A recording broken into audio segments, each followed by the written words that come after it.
Hey everyone, Tankenstein here, and welcome to this episode of Stock to Spaded. In this episode, I will be bringing you the T-54 1949, a currently rank 5, battle rating 7.3 medium tank in the Russian ground tech tree. This is the first of the T-54s that you can use in War Thunder and ground battles, and is a very, very good tank, and is also a tank that is very much prototypical of the future MBTs that will be coming to game. In fact, actually, many people consider the T-54 to be the first main battle tank. Now, that being said, in the first match, I will be showing you this vehicle with absolutely zero modifications, so totally stock. And then in the second match, I'll be bringing you about a halfway stock vehicle. And in the third match, this will be fully spaded, fully upgraded, and I'll show you exactly how good this is throughout and go over whether or not I feel that it is worth upgrading, crewing, and really just bringing up to its fully spaded status. Now, that being said, if you would like, please, of course, consider subscribing, because that would greatly help to grow my channel. But either way, let's get into it.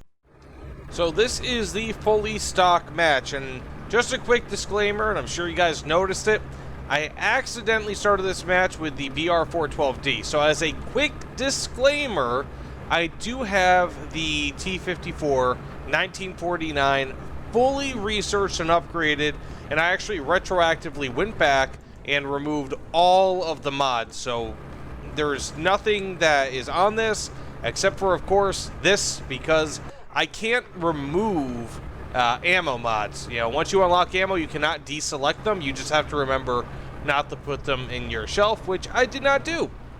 So that said, I am only going to use, again, the stock shell, the BR412. Now, we are getting a little bit close to the match, and, I mean, just some things to note here.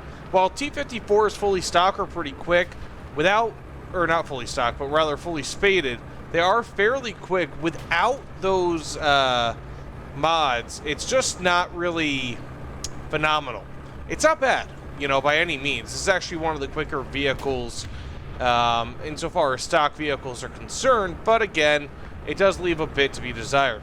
Now, second, and very important here, okay, got the Tiger 2.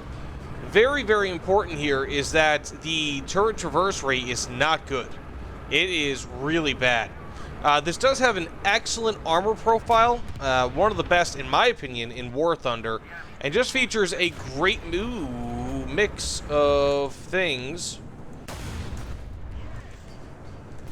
It features a phenomenal mix of traits, so I know what I'm going to do. I'm going to destroy his cannon, go around, and then shoot. Oh, buddy. Okay. There we go. It's a bit gutsy. Anywho, this has a phenomenal, just really, really powerful. Oh, okay, he's coming up. He's coming up. Coming up. Coming up. This has an extremely powerful cannon, even with the stock ammunition. So long as you know your enemy weak spots, you're going to do well. I mean, it's got over, what, 218 millimeters of armor pen at max, so albeit that is at point blank range, but it is still phenomenal. And it has 100 grams of explosive filler equivalent, which is just, again... So one of the major weaknesses of this vehicle, along with most other, so actually two major weaknesses of this vehicle, along with most Soviet tanks, will be the fact that it has very little gun depression. I mean, just absolutely terrible, and its reverse speed is not good. So a lot of that has to do with how they design these tanks. And, ooh, nice, I got the loader. That's a good sign. That should have stopped his loading, hopefully. Okay, and got him. Perfect. So, like I said, I mean, you really do not need, and this is pretty much reminiscent of when I was using this vehicle literally from stock. I mean, like I said, I've already fully researched this vehicle. I just went back, retroactively removed all the mods, and I'm doing really well here. You know, 4 kills, 1 assist. Not a bad match at all. And this is fully stock. It's just an incredibly capable vehicle, and much like the M60, which I also did a stock to spaded episode on, so if you guys want to check that out, definitely consider. I would really appreciate that. I'll try to either link the playlist of my other stock to spaded episodes, or that one specifically in the comments below. But either way, The M60 is another vehicle that is just excellent when it's fully stock. It's a very, very capable vehicle, and it's not one like with a lot of modern tanks where they have heat FS and they have to fire, or they have to defeat ERA and things like that. It can,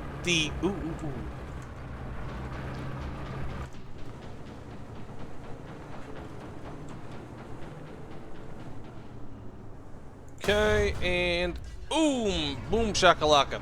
So it appears as though pretty much my entire team has dominated these guys, and there's not really anyone left to fight.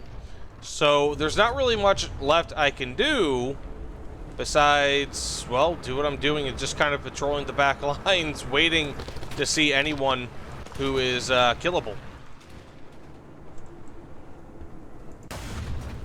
Oh! Holy guacamole! That was a... wow! Very good. Anyways, that looks like it's about it. I mean, this vehicle is not the fastest, so I couldn't have probably capped C. But so here we are in the halfway, give or take about halfway spaded match. And believe it or not, that first match in this stock spaded episode was it was the first match I actually played with this, meaning that I didn't say, I did poorly, I have to go back and shoot another match. That was my first one. I got like, what, 5 kills, 2 assists, maybe, or 2 base caps rather, maybe 6 kills. So, I mean, again, I don't even have to go back and reshoot things because this thing is honestly that good. So the kit that I'm running with, again, it's about halfway spaded. I've got, I believe, the engine as my only performance upgrade. I simulated that I researched down to the 412D round, which is a very nice round. In my opinion, it's a general upgrade over the stock shell. It does have a little bit less when it comes to explosive filler, but not so much where it would negate the additional armor pen, which it does definitely have. I believe it's got around 28 millimeters more of armor pen at max, which is very, very much welcomed.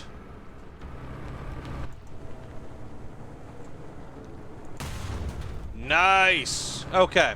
So, full disclosure, I actually died once.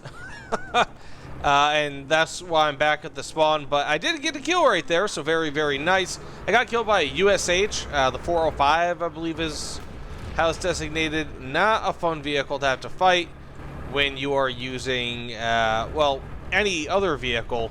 You can, like, up-tier those. It's such a pain in the tuchus. Oh! What? What just happened? Anywho, okay, maybe I can get an assist here. Who knows? That was so unexpected. Whoa. Wow. What just, what? Did that, like, go through or ricochet off of the terrain? That was so weird. Like, I do not mind that at all.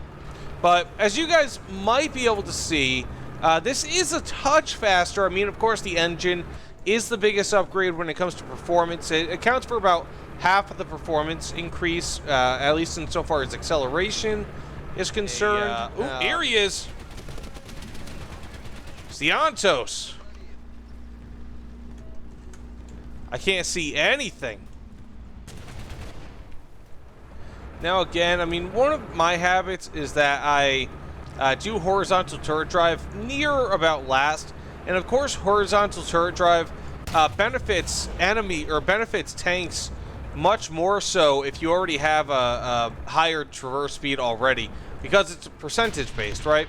So it doesn't give you like you know, an extra 15 degrees per second. Rather, it gives you like, I don't know, 10% or so, or 18%, whatever it is. And so in this instance, the horizontal turret drive, while of course it will make an impact, I'm only going to be getting like an extra, what, probably 2 degrees per second, give or take. It's not really substantial. You know, it's definitely worth it going back to get it, but it's not so substantial to the point where I would forego, for example, parts in order to get it, or go back and get that before I were to unlock you know, pretty much my way to the bottom of the tech tree, and then again retroactively. But it is one of the first vehicles I could do retroactively go back and, or not vehicles, but rather modifications and unlock, especially when it comes to this vehicle specifically, because anything does help. It's not quite as bad as, for example, an Achilles or like an M10, but it is still really, really, really bad when it comes to turret traverse. And that's one thing that does not get fixed, you know, regardless of the how much you have unlocked. It just kind of slightly gets better. Very slightly.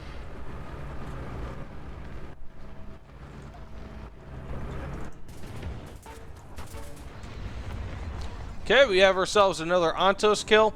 So it looks like we're about to win on this, and my final tally, not too bad. 3 kills, 2 assists, and that was all done in a single life. My first life, I just got killed before I even hit anyone.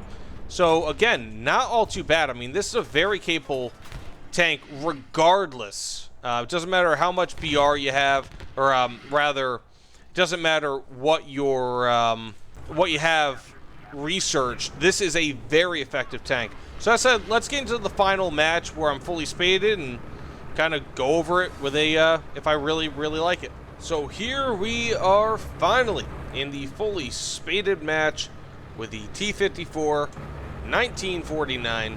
And as you could probably see, I'm sure, this just says MPS on it. I don't know why. I don't know what the heck that is. So basically what happened was, as you could tell, I removed the various pieces of foliage from my tank. I like to do that when it comes to various, you know, taking screenshots, things of that nature.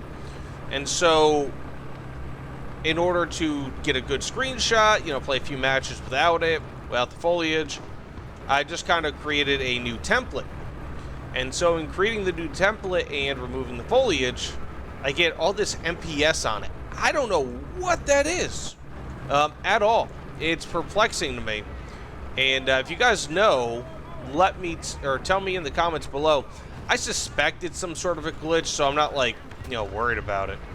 But it's just like one of those weird things that happened, and it's been like this probably for about the last day or so. So pretty interesting. So that being said, I do have the 3BM8 APDS equipped.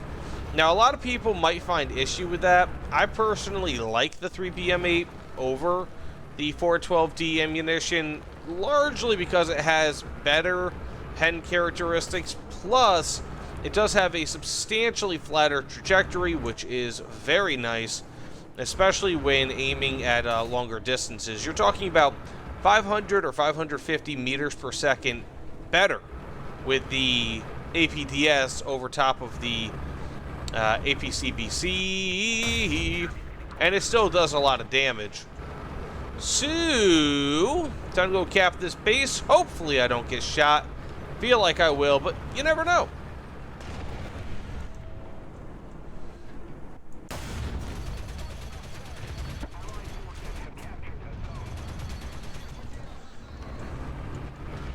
Very, very nice.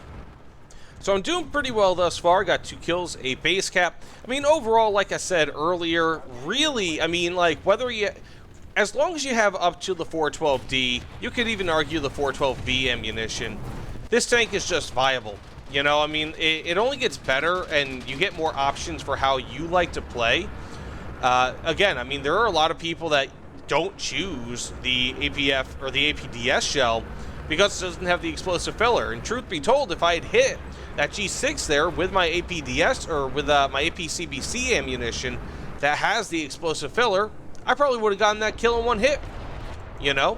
So it's just one of those things where, okay, I see him there, but, okay, perfect, got the cannon breach. It's just one of those things that's really up to player choice. And like I said, a lot of people out there are probably looking at me like, what is this guy doing? I just prefer the APDS. There might be someone there. I just prefer the APDS in general. But of course, it's totally up to you.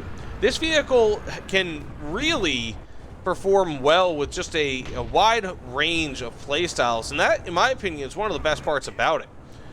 It is just a fantastic tank. It's got great armor, you know, relative to you know, the weight and all that. And of course, I mean, it doesn't have heavy armor like, for example, the IS-3. But it is still very, very good and totally sufficient to... Ooh. I think there was an enemy there. There was an enemy there. It's totally sufficient to stop most shells. And a lot of it has to do with the armor shaping, by the way. So it's just very, very good. Now, some of the weaknesses, again, are going to be things like gun depression. I think that's an enemy way off there. No, I'm not wrong. Some of the things like gun depression are a real killer in this. And it will stop you from going over simple pieces of terrain. There might still be someone there. Okay. And aiming down. So, for example, if I were to go up on that piece of terrain, chances are I would just die there because I have no way to actually aim down. So there are a lot of weaknesses with this tank, but again, a lot of strengths as well. And in my opinion, I mean, the T-54 series is just one of the best in all of War Thunder. And being that this is a 7.3 PR tank, and one thing I found at 7.3 PR is I'm getting into a lot of down tiers, like way more than I normally get. And I believe it has to do with the fact that this is 7.3 PR. What in the poop just shot me? Oh, that just shot me. Got the driver. Perfect. Nice, nice, nice. 3 kills, 2 assists, 1 base cap. Again, I mean, these stats are very easily earned from all BRs. I mean, of course, it gets easier as you get better performance parts.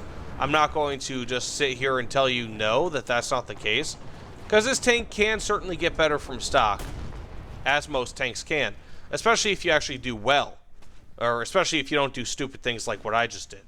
But with that said, is the T-54 1949 worth it from stock to spaded? 100%. Get this tank. It is such a great tank, and again, it is the prototypical main battle tank for War Thunder and can just handle a ton of different playstyles. I mean, whatever you like to do, the T-54 1949 can do it. A little bit weak when it comes to turn time, turret traverse time rather, and it could be a little bit faster, could have a little bit better armor insofar as thickness is concerned, but otherwise, I mean, it is just extremely capable, and there are very few tanks relative to BR that I would rather have, seriously, over the T-54 1949. It is that good where I just think it's just one of the best tanks relative, again, to BR. So, yes, go ahead, pick it up, and definitely worth it. Very playable from stock, extremely playable spaded, and a great tank overall. But that said, let me know what you guys think in the comments below. Any way I can improve this type of video, I'd be interested to hear what you think. Either way, thanks again, and I'll see you all on the other side. Take care, everyone.